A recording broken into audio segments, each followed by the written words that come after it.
Halo Sobat Mania, kembali lagi di BRC Official. Ada kabar menarik nih mengenai Madura United, sedang dalam kepercayaan diri tinggi, jelang melawan PSM Makassar dalam lanjutan Liga 1 2024/2025.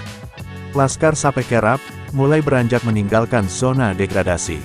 Laga teranyar, Madura United berhasil mencuri 1 poin, di markas Persib Bandung pada Sabtu, tanggal 22 Februari tahun 2025.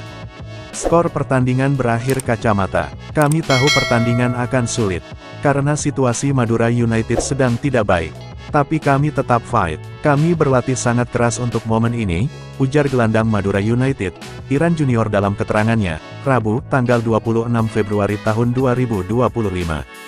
Iran menilai, mencuri 1 poin di markas Persib Bandung, bukanlah hal mudah. Apalagi tim berjuluk Maung Bandung itu, merupakan tim juara bertahan, dan pemuncak klasemen sementara, Liga 1.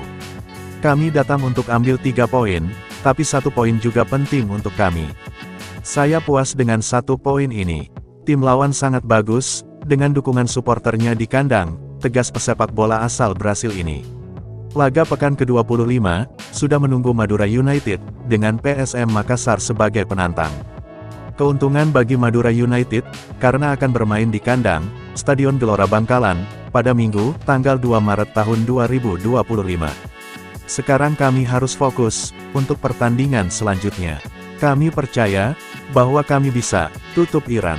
Untuk diketahui, Madura United mulai konsisten, menuai poin sejak pekan ke-20, Liga 1 2024/2025, dengan menahan imbang 1-1, Persita Tangerang.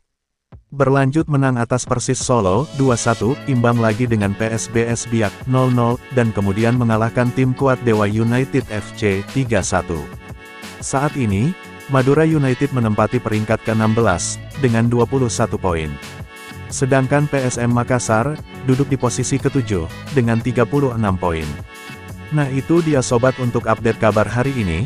Bagaimana pendapat kalian sobat? Tulis pendapat kalian ya sobat, dan jangan lupa like, komen dan subscribe.